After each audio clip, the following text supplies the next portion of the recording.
Duty കഴിഞ്ഞ് husband വന്നപ്പോൾ ഒരു ചോദ്യം, എന്നാൽ നമുക്കൊന്ന് പുറത്തു പോയാലോ എന്ന്.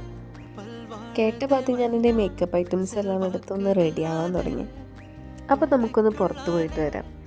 എന്തൊക്കെയാണ് സൗദി അറേബ്യയിലെ വിശേഷങ്ങളെന്നൊക്കെ അറിയാം. ഡ്രൈവിങ്ങിൻ്റെ ഇടയ്ക്ക് നമ്മുടെ നാടിൻ്റെയും സൗദി അറേബ്യയുടെയൊക്കെ ഡിഫറൻസിനെ കുറിച്ച് വാദോരാതെ സംസാരിച്ചുകൊണ്ടിരിക്കുകയാണ് എൻ്റെ കെട്ടിയോൻ. ഹസ്ബൻഡ് സൗദിയിലെന്ന് പറയുമ്പോൾ മുഖം ചൊലിക്കുന്ന ഒരുപാട് പേരെ ഞാൻ കണ്ടിട്ടുണ്ട്.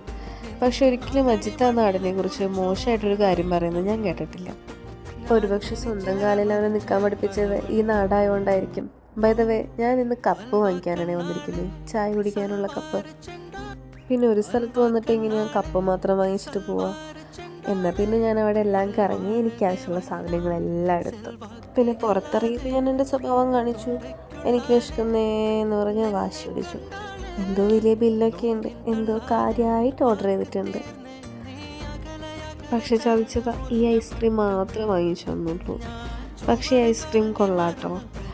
ഇവിടുത്തെ പ്രത്യേകതയാണോ ഇനി മെക്ഡിയിൽ ഐസ്ക്രീമിൻ്റെ പ്രത്യേകതയാണോ എന്ന് എനിക്കറിയില്ല. ഞാൻ ഫസ്റ്റ് ടൈമാണ് മെക്ഡിയിൽ ഐസ്ക്രീം കഴിക്കുന്നത്.